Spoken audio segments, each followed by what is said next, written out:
1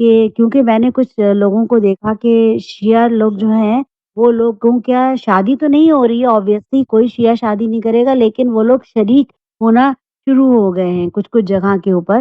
تو یہ چیز تو بہت ہی عجیب ہے کہ ہم لوگ جو غم مناتے ہیں جناب سیدہ کا تو کوئی سوال ہی نہیں ہے۔ تو یہ فاطمیہ کے بارے میں تھوڑا روشنی ڈالے کہ یہ 1 مہینے کا کیسے شروع ہوا، اس کے پیچھے کون ہے، کس نے سجیسٹ کیا، کیا یہ ہمارے وقت کے امام حجت خدا کی طرف سے ہے، امام مہدی علیہ السلام کی طرف سے، یا یہ اور لوگوں نے شروع کیا ہے؟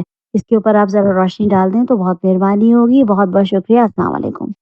اگر سوال اس طرح سے ہے ان شارٹ کی ایام قضائے فاطمیہ سلام اللہ علیہ کا آغاز کس طرح سے، جو اس طرح سے یعنی آج جس طرح سے مجلسیں چاروں طرف ہو رہی ہیں، اور درمیان میں ان کا یہ بھی اشارہ کہ ان دنوں میں 20-22 دنوں میں لوگ شادی نہیں کرتے مگر شادیوں میں شرکت، یعنی کیا ہم خوشی منا سکتے ہیں ان دنوں کے درمیان میں، اور یہ سلسلہ شروع کب سے ہوا؟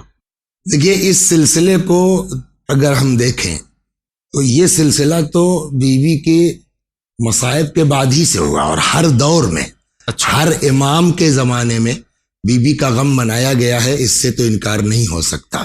ظاہر سی بات ہے کہ شروع میں امام حسین علیہ الصلوۃ والسلام کا غم بھی ائمہ کے زمانے میں اس طرح حالات کی بنیاد پر نہیں ہو رہا تھا، لیکن گھر میں خاموشی سے شعراء آتے تھے امام صادق علیہ السلام کے زمانے میں اور اماموں کے زمانے میں، تو امام حسین علیہ السلام کی عزاداری ہوتی تھی، مرثیہ ہوتا تھا۔ اس طریقے سے صدیقہ طاہرہ سلام اللہ علیہ کا بھی جو ذکر ہوتا رہا ہے، ہر امام کے دور میں مصائب بھی بیان ہوتے رہے ہیں۔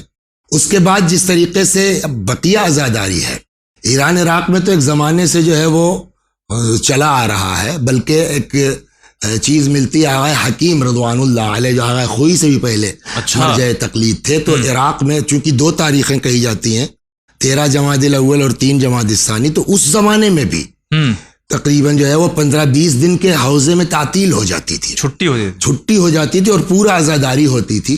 بلکہ کسی نے آ کر کے آغا حکیم رحمت اللہ علیہ سے کہا بھی کہ حضور یہ 2 تاریخیں ایک معین ہو جائے، اسی میں جو ہے وہ عزاداری ہو، پورا 20 دن جو ہے وہ چھٹی ہو جاتی ہے، تعلیم کا نقصان ہوتا ہے۔ آغا رونے لگے، انہوں نے کہا بھائی کیوں؟ کہا بھائی اسی بہانے سے کم از کم جو ہے وہ 20 دن سال میں بیوی کا ذکر ہو جاتا ہے، اور آپ اس کو بھی کم کرنا چاہتے ہیں۔ لیکن ہمارے ہندوستان میں جو محرم کی عزاداری ہے اس کے مقابلے میں انڈیا میں نہیں اس طرح سے ہو رہا تھا۔ کہیں کہیں جو ہے وہ زنانہ تابوت نکل آیا یا عورتیں مجلسیں کر لیتی تھی، مردانی بھی ہوتی تھی تو بس 1 دن مجلس ہو گئی۔ اللہ کا شکر ہے ادھر 10-15 سالوں میں ہمارے مراجع کی توجہ سے، بعض بزرگ مراجع نے توجہ دی، یہاں مقامی ہمارے علماء بھی ماشاءاللہ جو اس پر متوجہ ہوئے، اور یہ سلسلہ اب اس صورت میں شروع ہوا ہے۔ اللہ کا شکر ہے، خدا اس میں اور اضافہ کرے۔ اب رہا ان کا دوسرا سوال کہ کیا ان ایام میں شادی بیاہ وغیرہ کرنا یا جو ہے وہ خوشی کے پروگرام میں شریک ہونا، تو ایک تو دیکھیے ائمہ اہل بیت علیہم الصلوۃ والسلام سے کلی طور پر ہمارے پاس گائیڈ لائن موجود ہے کہ جہاں امام نے فرمایا کہ ہمارے شیعہ ہماری خوشی میں خوش ہوتے ہیں اور ہمارے غم میں مغموم ہوتے ہیں، تو یہ ایک جو ہے وہ عمومی گائیڈ لائن ہمارے پاس ہے کہ اگر واقعی محب اہل بیت ہے تو اہل بیت علیہ السلام کے غم کے ایام میں کوئی خوشی کا پروگرام نہیں کرے گا۔ لیکن اب دوسرا سوال یہ ہے کہ شہادت کی تاریخ یا 13 ہے، شہادت کی تاریخ یا 3 ہے، تو اب ان کا جو خاتون کا سوال تھا کہ کیا یہ پورا 1 مہینہ ہونا چاہیے یا درمیان میں، تو یہ اتفاق، یہ دیکھیے میں تلاش جو ہوئی تو یہ سوال مراجع سے بھی باز کیا گیا، تو میں اپنی جیب سے جواب دینے کے بجائے مراجع کا جواب یہاں موجود ہے، میں دے دیتا ہوں کہ پہلا سوال جو ہے وہ جواب آغا مکارم شیرازی جو اس وقت مراجع میں، ان سے پوچھا گیا کہ کیا اس زمانے میں شادی وغیرہ ہو سکتی ہے، تو انہوں نے جواب دیا کہ 3 دن 13, 14 اور 15 جمادی الاول اور 3 دن یعنی 1, 2 اور 3 جمادی الثانی بنا بر معمول یہ شہزادی کے شہادت سے مختص ہے، اور اس زمانے میں انسان کو جو ہے وہ احتیاط کرنی چاہیے خوشی وغیرہ سے، اس کے علاوہ کوئی حرج یعنی اس کے علاوہ جو ڈیٹ ہے اس میں کر سکتے۔ تو یہ تو آغا مکارم کا جواب ہوا۔ رہبر آغا خامنئی حفظہ اللہ کا جواب یہ ہے کہ انہوں نے فرمایا کہ ایام شہادت بی بی کے 13 جمادی الاول ایک روایت کی بنیاد پر اور 3 جمادی ثانی دوسری روایت کی بنیاد پر تقریباً وہی جواب ہے کہ 1-2 دن قبل و بعد اس اور 1-2 دن قبل و بعد اس روایت کے آدمی کو شادی بیاہ سے پرہیز کرنا چاہیے. اور تقریباً یہی جواب جو ہے کلی طور کے اوپر مراجع کا ہے کہ اگر احانت نہیں ہو رہی ہے تو کوئی حرج نہیں ہے، لیکن یہ جو مخصوص تاریخیں ہیں 13-14 ہے یا ادھر 1-2-3 ہے، اس میں احتیاط کرنی چاہیے. بہت شکریہ. اور سیدھے سیدھے وہ حدیث موجود ہے کہ ہمارے شیعہ ہماری خوشی میں خوش اور ہمارے غم میں مغموم ہوتے ہیں. جی آگا اگلا سوال. السلام علیکم. میرا سوال یہ ہے کہ کیا اگر کوئی عالم نہیں ہوگا کیا وہ نماز کے وقت امامہ پہن سکتا ہے؟ اگر کوئی عالم نہ ہو پہن سکتا ہے، سر ڈھکنا مستحب ہے، امامے سے ڈھک لے، ٹوپی سے ڈھک لے، کسی سے بھی پہن سکتا ہے، کوئی حرج نہیں ہے. اگلا سوال. جاوید بھائی کو میرا سلام علیکم، مولانا صاحب کو میرا سلام علیکم. ہم درگاہ حضرت عباس بنیاد باغ ٹاپے والی گلی فرام لکھنؤ بابو بول رہے ہیں. مولانا صاحب میرا سوال یہ ہے کہ ایک لڑکی جس کے چہرے پہ سفیدی ہے یا اس کو لوگ کہتے ہیں سفیدی کی بیماری، تو اس سے کچھ مطلب کہ یہ کہہ رہے سے شادی نہ کرو تمہیں بھی لگ جائے گی، تو یہ کہاں تک صحیح ہے؟ اور میرا دوسرا سوال یہ ہے مولانا صاحب کہ وہ کسی کی زمین رشتہ دار کی ہو یا پھر سرکار کی ہو، اس پر قبضہ کر کے رہنا، پھر نظر نیاز دلانا، مجلس ماتم کرنا اور اس کے بعد اپنے محروم ماں باپ کی نظر دلانا، یہ کیا صحیح ہے؟ اس کا جواب دے. شکریہ، خدا حافظ. اگر آواز کلیئر ہے جواب دے دیجئے. دیکھیے، جہاں تک ان کا پہلا سوال ہے تو اس کا تعلق جو ہے وہ ہم سے نہیں ہے، لیکن چونکہ سوال آیا تھا اس لیے کہ یہ جواب تو ڈاکٹر دیں گے نا جی کہ کر سکتے ہیں نہیں کر سکتے ہیں، اس کا جو ہے وہ کیا نقصان ہوگا. تو چونکہ یہ لکھنؤ کے ہیں، یہ جانتے ہوں گے لکھنؤ میں اس وقت شیعوں کا سب سے بڑے ڈاکٹر اسد عباس صاحب MD DM. جی میں نے ان کو یہ سوال میسج کیا، پھر انہوں نے بیچاروں نے کال کر کے جواب دیا. پھر ایک ڈاکٹر صاحب ہیں بھوپال میں کلب عباس صاحب، ان سے بھی پوچھا، دونوں کی اوپینین ایک ہے. اچھا. انہوں نے جواب دیا کہ یہ بیماری چھوت کی نہیں ہے، اس کا تعلق جو ہے وہ ایسا نہیں ہے کہ آپ کو ہے تو دوسرے کو آپ سے لگ جائے گا.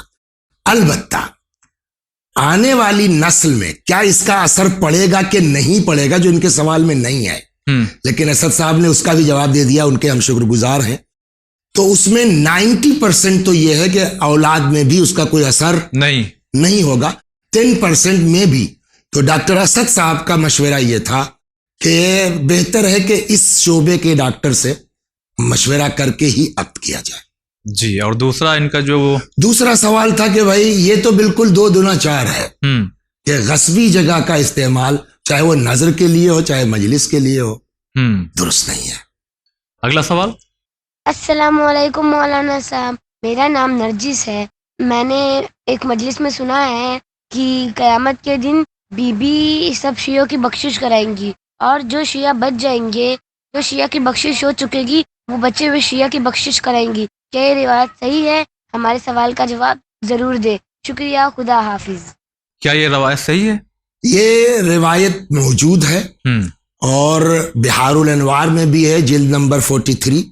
جابر جعفی نام کے صحابی ہیں جنہوں نے امام باقر علیہ السلام سے اس طرح سے سوال کیا تھا کہ مولا حدثنی بحدیث فی فضل جدتک فاطمہ، مولا اپنی جدہ ماجدہ جناب فاطمہ کے سلسلے میں ایک ایسی حدیث سنا دیجئے کہ اذا حدثت به فرحوا بذلك، اذا حدثت به الشیعہ فرحوا بذلك، کہ جب ہم آپ کے چاہنے والوں کو یہ روایت بیان کریں تو خوش ہو جائیں. اچھا. اس پر امام نے پوری تفصیل بیان کی ہے کہ کس طریقے سے شہزادی سلام اللہ علیہ میدان محشر میں آئیں گی. چونکہ یہ سوال جواب لمبا ہو جائے گا، آخر خلاصہ کلام یہ ہے کہ جب بہشت کے دروازے پر پہنچیں گی تو آواز قدرت آئے گی کہ یا بنت حبیبی، میرے حبیب کی بیٹی آپ جائیے، ہم نے آپ کے لیے بہشت کا حکم دے دیا ہے.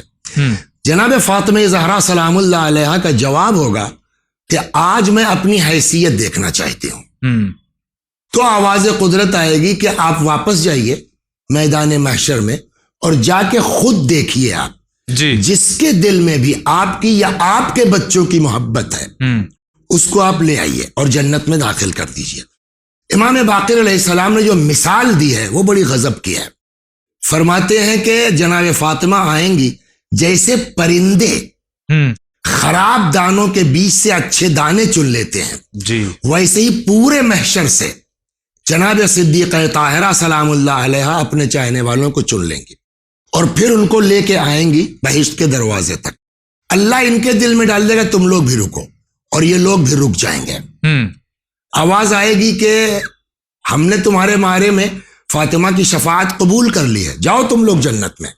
تو یہ لوگ جواب دیں گے ہم لوگ بھی اپنی حیثیت دیکھنا چاہتے ہیں. اچھا, تو اللہ ان سے کہے گا کہ پھر آپ لوگ بھی جائیے محشر میں اور وہاں جا کے دیکھیے جس نے بھی آپ کو فاطمہ کے نام پر کھانا کھلایا ہو, جس نے بھی تم لوگوں کو فاطمہ کے نام پر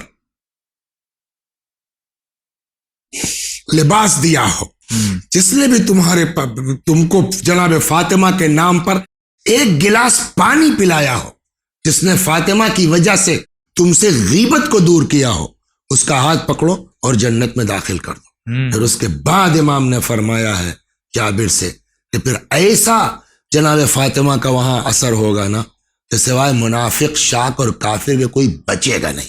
تو یہ روایت ہمارے یہاں کتابوں میں موجود ہے.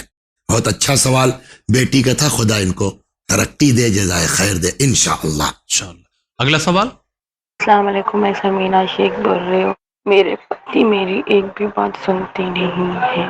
دوسروں کی میری فیملی میں ان کے بھائیوں کے بچے ہیں, ان کے بچے لے کے گھومتے ہیں اور وہ پھر مجھے تانے مارتے ہیں.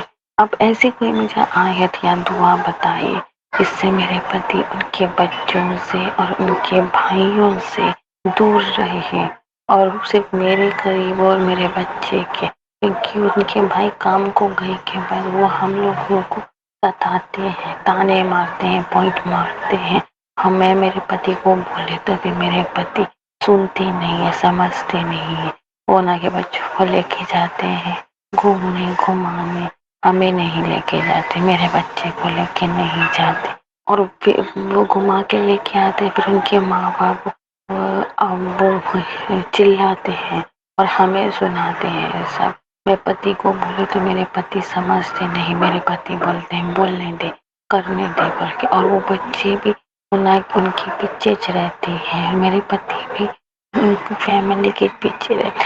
کوئی آیت یا دعا بتائیے جس سے میرے پتی ان کی فیملی سے, ان کے بچوں سے دور رہے اور میرے قریب اور میرے بچے قریب رہے انشاءاللہ. اگر سوال ان شارٹ یہ ہے کہ یہ کہہ رہی ہیں کہ ہمارے جو شوہر ہیں وہ بھائی کے بچوں کو, یعنی اپنے بھائی کے بچوں کو گھماتے پھراتے ہیں اور ان پر توجہ دیتے ہیں اپنے بچوں پر, اور خود ہم کو توجہ نہیں دیتے, اور کچھ یعنی اس معاملے میں دعا مانگ رہی ہیں کہ وہ ان کو چھوڑ کر کے بس ساری توجہ ہمارے اوپر ہو جائے. دیکھیے میں دونوں سے گفتگو کرنا چاہتا ہوں, ان کے شوہر سے بھی ہو سکتا ہے وہ دیکھ لیں.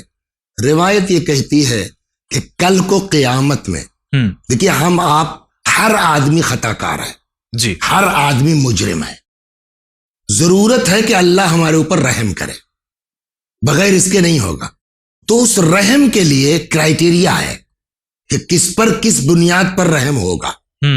تو کل کو قیامت میں روایت کہتی ہے کہ اللہ ہمارے اوپر اسی اعتبار سے رحم کرے گا جیسا ہم نے دنیا میں اپنی اولاد کے ساتھ کیا ہے.